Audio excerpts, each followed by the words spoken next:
তাহলে এখন আমরা শুরু করব যেটা, সেটা হলো প্রোটিন। ঠিক আছে, তো কথা হচ্ছে যে protein is a polymer of amino acid. তাহলে প্রোটিন বোঝার আগে আমাদেরকে কি বুঝতে হবে? অ্যামাইনো অ্যাসিড বুঝতে হবে। যদি আমরা মোনোমারকে বুঝতে পারি তাহলে আমরা পলিমারকে বুঝতে পারবো খুব সহজে।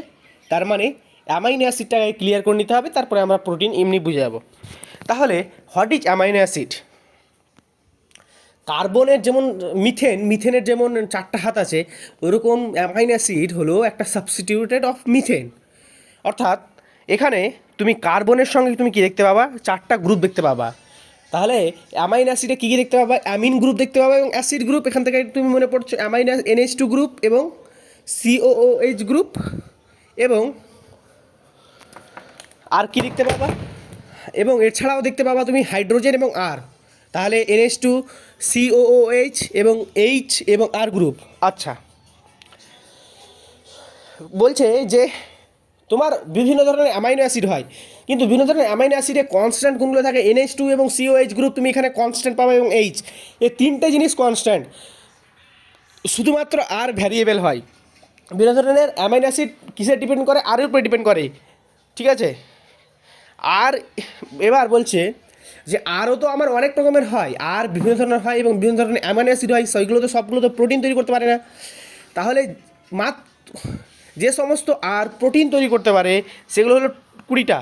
আর is many types but those participating protein synthesis on of 20 types. Functions of amino acid কিসের উপরে ডিপেন্ড করে? ফাংশনস অফ অ্যামাইনো অ্যাসিড তোমার NH2 গ্রুপের উপরে ডিপেন্ড করবে, COOH গ্রুপের ডিপেন্ড করবে এবং তোমার আর এর উপরে ডিপেন্ড করবে। সবচেয়ে সিম্পলেস্ট অ্যামাইনো অ্যাসিড হলো গ্লাইসিন।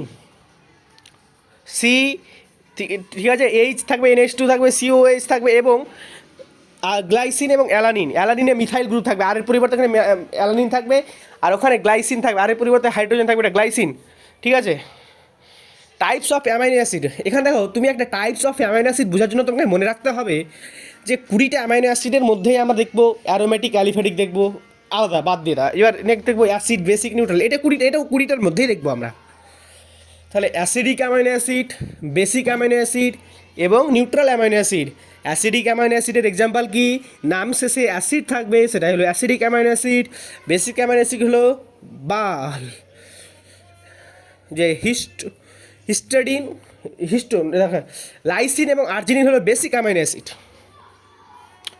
বাদ বাকি বলছে যে অ্যামাইনো অ্যাসিড অ্যাসিডিক হয়, বেসিক হয় কিসের উপরে? কোথায় আমরা এটা আমরা আর দেখবো। আর এর যদি অ্যাসিডিক গ্রুপ নেচার থাকে তাহলে অ্যাসিডিক হবে, আর এর যদি তোমার বেসিক নেচার থাকে তাহলে বেসিক অ্যামাইনো অ্যাসিড হবে, এবং আর এ যদি তোমার নিউট্রাল থাকে তাহলে নিউট্রাল হবে। অ্যালিফ্যাটিক এবং অ্যারোমেটিক অ্যামাইনো অ্যাসিড।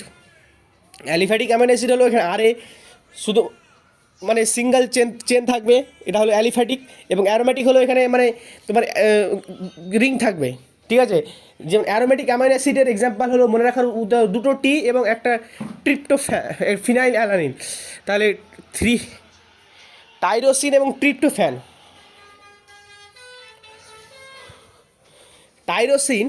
আচ্ছা, টাইরোসিন এবং ট্রিপ্টোফ্যান কি বললাম আরেকবার বলো? টাইরোসিন এবং ট্রিপ্টোফ্যান এবং ফিনাইল অ্যালানিন হলো 3টা হলো তোমার অ্যারোমেটিক অ্যামাইনো অ্যাসিড। তাহলে টাইরোসিন মানে হলো টায়ার, ফিনাইল অ্যালানিন এবং ট্রিপ্টোফ্যান, ফ্যানও হলো অ্যারোমেটিক অ্যামাইনো অ্যাসিড।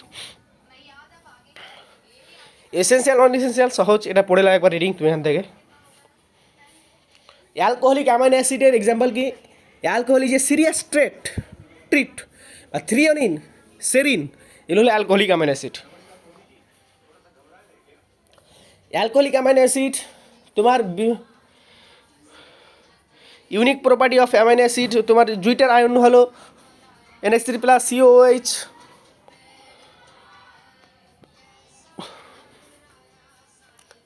ক্যালকুলেশন করে নাও,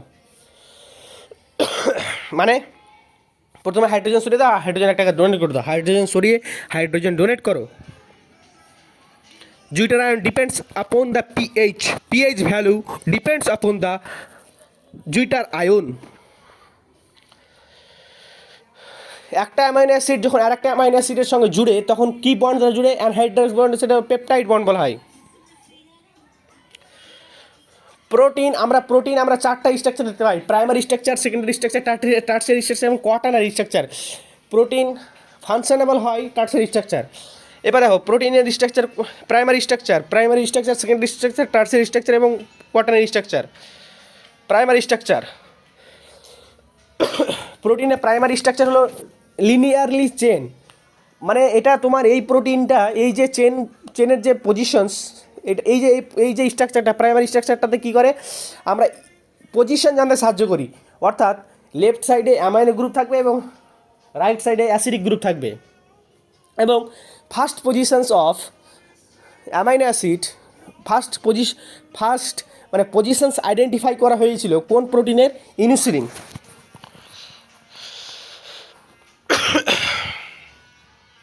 secondary structure: hydrogen bond between R groups of amino acids. Secondary structure কী হয়? প্রাইমারি স্ট্রাকচার এবং সেকেন্ডারি স্ট্রাকচার দুই রকমভাবে থাকতে পারে। একটা হলো আলফা হেলিক্স আর একটা হলো বিটা সিট। ওই যে লিনিয়ার চেন দেখলা না, ওই চেনটা যদি একটু রাইট হ্যান্ডেড কয়েল যদি হয়, মানে একটা যদি 4 নম্বর সঙ্গে কথা বলতে চাই তাহলে গোল গোল করে ঘুরবে। তো এইভাবে তোমার যদি হাইড্রোজেন বন্ড দ্বারা যুক্ত থাকে তাহলে এটা আলফা হেলিক্স বলা হয়, এবং বিটা সিট হলো এখানেও তোমার সিট আকারে হাইড্রোজেন বন্ড দ্বারা যুক্ত থাকবে। ঠিক আছে। Tertiary structure: protein further folds upon ইট সেলস। টার্সিয়ারি স্ট্রাকচার কী হলো? লিনিয়ার সেল আছে, ওটা আরও গোল উলেন বলের মতো গোল চারদিকে ঘুরে ঘুরে ঘুরে ঘুরে ঘুরে ঘুরে ঘুরে ঘুরে একটা বলের মতো তৈরি করে। This is called protein further folds upon it sales becomes হলো উলেন বল। এবং কী বন্ড দেখতে পাই? Disulphide bridge. Functional protein like enzyme have 3D structure. Functional proteins enzymes have 3D structure.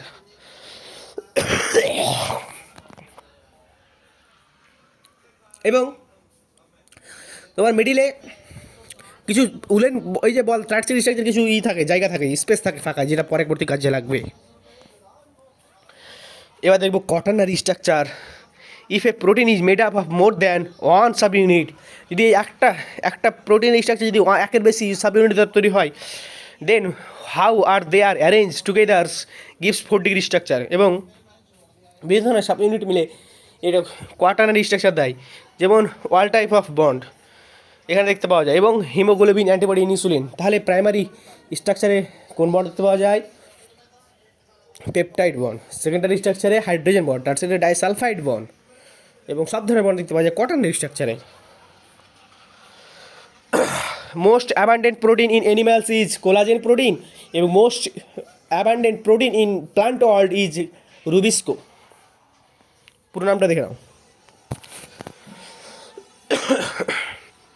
এবার লিপিডস দেখব। Lipids is a pseudo macromolecules, not true polymer. Lipids হলো pseudo macromolecule, non polar, not soluble in water. যেহেতু এটাতে পোলার region এবং নন পোলার region থাকে। Lipid, phospholipid. তাহলে দেখো লিপিডকে সাধারণত 3 ভাগে ভাগ করা যায়। একটা হলো সিম্পল লিপিড, একটা হলো কনজুগেট লিপিড বা কমপ্লেক্স লিপিড, আর একটা হলো ডিরাইভড লিপিড। ডিরাইভড লিপিড কাকে বলবো? লিপিড ব্রেকডাউন করে সিম্পল লিপিড এবং কমপ্লেক্স লিপিড বা ডিরাইভড লিপিড ব্রেকডাউন করে যে লিপিড পাওয়া যায়, যেমন কোলেস্ট্রল, স্টেরয়েড হরমোন। সিম্পল লিপিডকে 3 ভাগে ভাগ করা যায়: ফ্যাটি অ্যাসিড, গ্লিসারল এবং ফ্যাট অ্যান্ড ওয়েল। এটা হলো সিম্পল লিপিড। কমপ্লেক্স লিপিড বা কনজুগেট লিপিড, সিম্পল লিপিডের সঙ্গে যদি অন্য কোনো একটা লিপিড যুক্ত করা হয়, অন্য কোনো যদি যোগ করা হয়, যেমন ফসফেট যদি লিপিডের সঙ্গে সিম্পল লিপিডের সঙ্গে ফসফেট যুক্ত করা হয় তাহলে ফসফোলিপিড। গ্লাইকো যদি যুক্ত হয় গ্লাইকোলিপিড, এরকম বলা হয় lipid, conjugate lipid. Fatty acid, তো আমরা সিম্পল লিপিডের দেখছি ফ্যাটি অ্যাসিড দেখছি। ফ্যাটি অ্যাসিড কি? ফ্যাটি অ্যাসিড হলো আর COH, CH3COHকে বলা হয় ফ্যাটি অ্যাসিড। তো পোলার রিজিয়ন, নন পোলার রিজিয়ন। অ্যালকাইল গ্রুপ হলো নন পোলার এন্ড এবং অ্যাসিডিক গ্রুপ হলো পোলার এন্ড এবং নন পোলার এন্ড। বুঝতে পারলা? এবার দেখো CH3COH, এটা সিম্পলেস্ট ফ্যাটি অ্যাসিড হলো অ্যাসিডিক অ্যাসিড, এবং লার্জ ফ্যাটি অ্যাসিড অ্যারিকেনয়েড অ্যাসিড। লার্জ ফ্যাটি অ্যাসিড হলো অ্যারিকেনয়েড অ্যাসিড, যেখানে 20টা টোটাল আছে, কার্বন আছে, এবং আরে আছে 19টা, একটা কম হয়ে যাবে।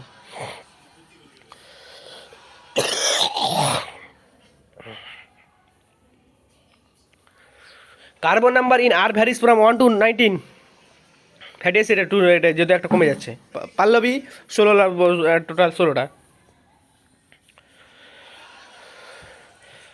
ফ্যাটি অ্যাসিড দুই প্রকার হয়, স্যাচুরেটেড এবং নন স্যাচুরেটেড। যদি আর এর মধ্যে যদি কোনো সিঙ্গেল বন্ড দেখতে পাওয়া যায় তাহলে স্যাচুরেটেড, আর যদি ডাবল বন্ড আর এর মধ্যে যদি ডাবল বন্ড দেখতে পাওয়া যায় তাহলে আনস্যাচুরেটেড ফ্যাটি অ্যাসিড। আর স্যাচুরেটেড আর আনস্যাচুরেটেড হলো প্লান্ট বেসড, তার মানে এটা হিউম্যানের জন্য ভালো। স্যাচুরেটেড মানে অ্যানিমেল বেসড, যেটা খারাপ, মানে গরু, ডাক্তাররা বলে গরু গরু গরু গরু। এবার দেখবো ফ্যাটি অ্যাসিড কমপ্লিট হয়ে গেলো, গ্লিসারল দেখবো। গ্লিসারল হলো ট্রাইহাইড্রক্সি প্রোপেন। গ্লিসারল কাকে বলবো? গ্লিসারল হলো প্রোপেনের সঙ্গে যদি 3টা OH গ্রুপ যুক্ত করতে পারি তাহলে হলো গ্লিসারল। কাকে বলবো? প্রোপেনের সঙ্গে যদি 3টা OH গ্রুপ, তাহলে ট্রাইহাইড্রক্সি প্রোপেন বলা হয়, গ্লিসারল। এবং ফ্যাট অ্যান্ড ওয়েল কাকে বলবো?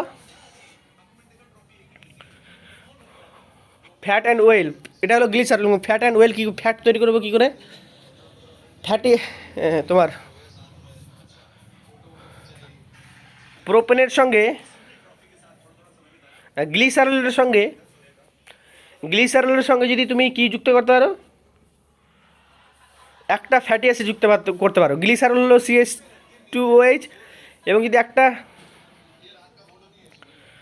ফ্যাটি অ্যাসিড যদি যুক্ত করতে পারো, করতে পারলে তাহলে ফ্যাট অ্যান্ড ওয়েল কি? ফ্যাট অ্যান্ড ওয়েল হলো গ্লিসারলের সঙ্গে যদি তুমি ফ্যাটি অ্যাসিড যুক্ত করতে পারো। ফ্যাটি অ্যাসিড কী তাহলে?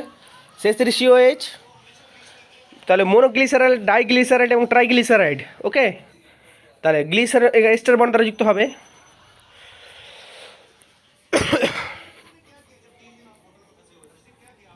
দেখো একটু বুঝো, আমি বলতে চাইলাম কি, যদি গ্লিসারলের সঙ্গে যদি ফ্যাটি অ্যাসিড যুক্ত করতে পারো তাহলে monoglyceride, diglyceride, triglyceride. Based on the melting point there is a difference in fat and oil. On the melting পয়েন্টের জন্য এরা আলাদা আলাদা হয়। ঘি এবং liquid at room temperature, low melting point, animal source, saturated, unsaturated, plant source. Conjugate lipid হলো লিপিডের সঙ্গে যদি তুমি অন্য কোনো যদি কিছু যুক্ত করতে পারো, ফসফেট বা কম্পাউন্ড ফসফোলিপিড হবে লেসিথিন, প্লাজমা মেমব্রেনে পাওয়া যায়। ফসফোলিপিডের এক্সাম্পল হলো লেসিথিন হলো ফসফোলিপিড। এবং গ্লাইকোলিপিডের এক্সাম্পল হলো নিউরাল টিস্যুতে পাওয়া যায় এবং মোর কমপ্লেক্স হয়, কমপ্লিট।